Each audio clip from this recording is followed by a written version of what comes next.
आदाब नाजरीन, आप देख रहे हैं गुलिस्तान न्यूज। अभी तक का उर्दू खबरनामा लेकर मैं आपका मेजबान गौहर कुछे आपकी खिदमत में हाजिर। तफसीलात से पहले अभी तक की सुर्खियों पर एक नजर। जम्मू कश्मीर में रियल स्टेट पॉलिसी का ऐलान। जम्मू कश्मीर की तरक्की में हायल तमाम दीवारों को तोड़ा जाएगा, LG Manoj Sinha.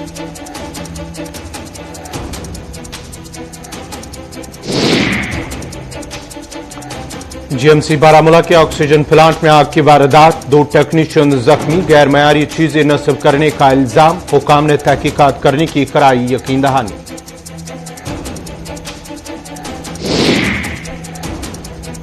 Traffic police ने श्रीनगर में मुहिम की शुरू। गलत पार्किंग और ट्रैफिक कवानीन की खिलाफ वर्जी करने वालों के खिलाफ कार्रवाई। कई गाड़ियों को ट्रैफिक पुलिस ने किया जब्त।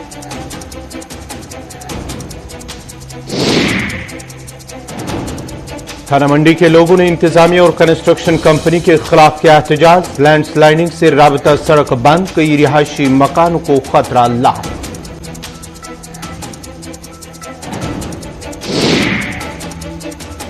और मेंढर में महकमे पीडीडी के कामकाज पर सवाल। बिना बिजली कनेक्शन के एक शख्स को 1 लाख बिजली बिल अरसाल।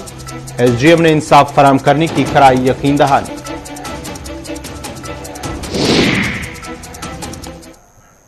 और अब पेश है खबरों की तफसील। जम्मू कश्मीर के लेफ्टिनेंट गवर्नर मनोज सिन्हा ने कहा है कि जम्मू कश्मीर की तामीर और तरक्की में रुकावट पैदा करने वाली तमाम दीवारों को विस्मार किया जाएगा। उन्होंने कहा कि बाज लोग जम्मू कश्मीर में तामीर और तरक्की नहीं चाहते। कन्वेंशन हॉल जम्मू में Jammu Kashmir real estate conference से अपने खिताब के दौरान एलजी ने कहा है कि जम्मू कश्मीर के लिए एक नई सनती स्कीम बनी थी, जिसके लिए 20,000 करोड़ रुपए की सरमायाकारी जरूर होगी और इसके लिए 44,000 करोड़ रुपए की तजवीज है। उन्होंने कहा कि जम्मू कश्मीर में कुछ लोग नहीं चाहते हैं कि जम्मू कश्मीर के लोग भी मुल्क की बाकी रियासतों के लोगों की तरह तरक्की कर सके। उन्होंने कहा कि ये लोग इल्जाम लगाते हैं कि यहां रोजगार नहीं है, इंडस्ट्री को जमीन नहीं देंगे, लेकिन चाहते हैं कि यहां इंडस्ट्री से लग जाए और लोगों को गुमराह किया जा रहा है, जो यहां की बेरोजगारी की वजह है। उन्होंने कहा कि इंतजामिया उन तमाम दीवारों को तोड़ देंगे जो यहां की तरक्की के रास्ते में खड़ी की जाएगी। उनका कहना था कि यहां तरक्की सिर्फ चंद लोगों का ही हक नहीं है, जो मुल्क के बाहर मकान भी बनाएंगे और अपने बच्चों को तालीम हासिल करने भी भेजेंगे। दिक्कत यहां दूसरी है। कल मैं जानता हूं कि अखबारों में क्या खबर छपने वाली है, इसलिए इसका जिक्र करना जरूरी है। कुछ लोग हैं जो नहीं चाहते हैं कि जम्मू कश्मीर के लोग भी देश के बाकी शहरों की तरह सुविधा, जमीन मिले नहीं लोगों को और चाहते हैं कि मल्टी स्टोरी बिल्डिंग खड़ी हो जाए। इंडस्ट्री को जमीन दी न जाए और चाहते हैं कि इंडस्ट्री लग जाए। यहां के लोगों को गुमराह करने की कोशिश जो की गई है, मैं ईमानदारी से बात कहना चाहता हूं मित्रों, इसके कारण जम्मू कश्मीर पिछड़ा हुआ है। अगर बेरोजगारी की दर है तो मुझे लगता है कि इसके कारण है। और जिस तरह से देश के लोग रुचि ले रहे हैं, मैं भरोसे से बात कह सकता हूं, जो बात हीरानंदानी जी ने कही वो दिन दूर नहीं है जब किसी राज्य से हम बेहतर स्थिति में आ सकते हैं। यहां के लोगों में पोटेंशियल है, टैलेंट है। 2019 का जिक्र हुआ अभी। ये सच है कि जो इस तरह की दीवारें थीं वो दीवारें गिरने लगी थीं और प्रचुर मात्रा में अब लोगों को अवसर मिल रहा है। 1-2 बात का जिक्र करना जरूरी समझता हूं, इसलिए कि आपको स्थिति थोड़ी स्पष्ट हो जाएगी। यहां जो भूमि कानून थे, पुरी जी, कुछ जातियों को रोक दिया गया था कि वो जमीन नहीं रख सकते। सिख, महाजन, अनेक 3 जातियां थी।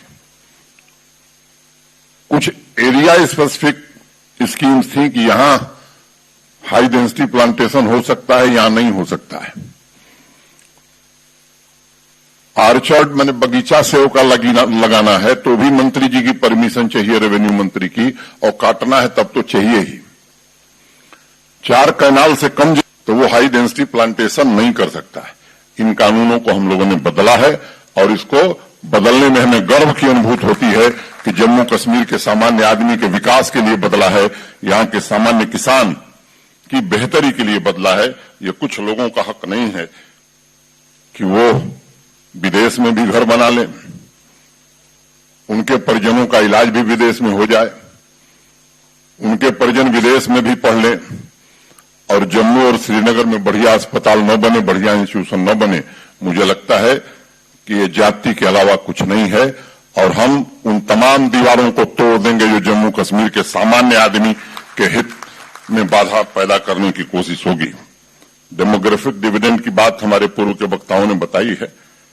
यहाँ का नौजवान प्रतिभाशाली है, कोशिश हो रही है और मैं आपसे कहना चाहता हूं कि ये रियल एस्टेट सम्मेलन, ठीक कहा गया कि इसका इफेक्ट जो होगा वो मल्टीप्लायर होगा, इकोनॉमी की दृष्टि से भी, रोजगार की दृष्टि से भी, और बहुत जल्द परिणाम देने वाला होगा।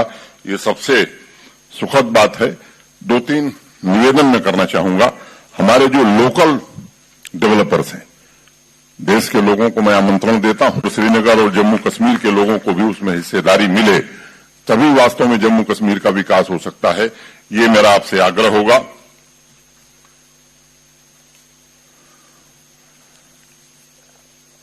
सेंट्रल सेक्रेटेरिएट एक भारत सरकार की स्कीम है। देश के सभी राज्यों में सेंट्रल सेक्रेटेरिएट बनाया जा रहा है। जम्मू कश्मीर में भी हम सेंट्रल सेक्रेटेरिएट बनाने का काम अविलंब शुरू करेंगे। जमीन आइडेंटिफाई कर दी गई है। उधर नेशनल कॉन्फ्रेंस के नायब सदर उमर अब्दुल्ला ने रद्दअमल जाहिर करते हुए कहा कि एक बार फिर हुकूमत के हकीकी इरादे सामने आ गए हैं। लद्दाख के लोगों की जमीन, मुलाजमतों, डोमिसाइल कवानीन और शिनाख्त को महफूज बनाने की पेशकश करते हुए जम्मू कश्मीर को फरोख्त के लिए पेश किया जा रहा है। जम्मू के लोगों को होशियार रहना चाहिए। सरमायाकार कश्मीर से पहले जम्मू में ही जमीन खरीदेंगे। गवर्नमेंट मेडिकल कॉलेज बारामूला में आज सुबह ऑक्सीजन प्लांट में आग लगने की वजह से 2 अफराद जख्मी हुए हैं। जराये का कहना है कि जीएमसी बारामूला में आज सुबह 2 टेक्नीशियन उस वक्त जख्मी हो गए जब वो ऑक्सीजन प्लांट की पैनल में तकनीकी खराबी को ठीक करने की कोशिश कर रही थी कि अचानक से आग भड़क उठी, जिसके नतीजे में दोनों टेक्नीशियन जख्मी हो गए, जिसके बाद इब्तदाई इलाज मुआवजे के बाद दोनों को श्रीनगर मुंतकिल किया गया। याद रहे कि हाल ही में जीएमसी बारामूला में ऑक्सीजन प्लांट नस्ब किए गए थे। उधर प्रिंसिपल जीएमसी ने यकीन दहानी कराते हुए कहा कि मामले की पूरी तहकीकात की जाएगी और जो भी मुलविस पाया जाएगा उनके खिलाफ कार्रवाई की जाएगी। जो यहाँ का स्टाफ है, जो भी यहाँ का नॉन डॉक्टर स्टाफ है, उसको यहाँ से दफा कीजिए। यहाँ पे एम्प्लॉय था जी, यहाँ पे एम्प्लॉय ऑक्सीजन प्लांट चला रहे, दो स्टोरी का एम्प्लॉय ऑक्सीजन प्लांट है वहां पे। 100% मुझे श्योरिटी है कि वहां पे जो पैनल बॉक्स जो जल गया है, इलेक्ट्रिक जो हाई वोल्टेज इलेक्ट्रिक पैनल है वो जल गया है, बिल्कुल नाकिस मटेरियल होगा, 100% नाकिस मटेरियल, उसकी तहकीकात होनी चाहिए और हमारी तरफ से एफआईआर लॉन्च होनी चाहिए कंपनी के खिलाफ, जिस कंपनी ने ये इक्विपमेंट्स लगाए हैं, क्योंकि इनको प्लास्टिक सर्जरी, उन्होंने बोला आपको पूरा प्लास्टिक सर्जरी के लिए आप जाना है सोरा। अब हमें एम्बुलेंस भी नहीं यहाँ पे अवेलेबल है, उसके लिए भी बोल रहा है मुझे डॉक्टर आप पैसे पहले भरो। मुझे परेशानी नहीं है पैसे की, मगर आप देखिए एम्बुलेंस नहीं यहाँ पे अवेलेबल है। 2 बच्चे हैं यहाँ पे, आप देखिए ख्याल ही नहीं है इनको कसम से। ये है ना, ये सिल्वर नाइट्रेट सबसे अहम चीज है, किसी को भी बर्न हो सकते हैं, यहाँ पे ये नहीं अवेलेबल था। मैं अभी इस वक्त नहीं बोल सकती हूँ क्या लापरवाही, जब तक नहीं हम इंक्वायरी करेंगे इसमें क्या प्रॉब्लम हुई है, कहाँ टेक्निकल फॉल्ट आया, हम तब तक कुछ नहीं बोल सकते। इनको अगर शिफ्ट भी किया, वहाँ पे एम्बुलेंस मौजूद नहीं थे तो उनको बाद में मतलब आई डोंट नो कितने मिनट्स के बाद या आधे घंटे के बाद एम्बुलेंस में शिफ्ट किया गया है after giving the preliminary treatment. Electric panel अगर खराब हुई थी तो इसको जरूरी नहीं था चेंज कर रहे हैं ना, सब कुछ देख रहे हैं, फॉल्ट तो कभी भी आ सकता है। आप खराब हो चुकी है इलेक्ट्रिक पैनल, ऑलरेडी शिकायत की। आप सुने मेरी बात, यहाँ पर 10 चीजें खराब होती है, everything is taken care of, I will look into it. मैं अभी इस वक्त कुछ नहीं बोल सकती। नाजरीन, खबरनामा जारी रहेगा, यहाँ पे छोटा सा तिजारती वक्फा।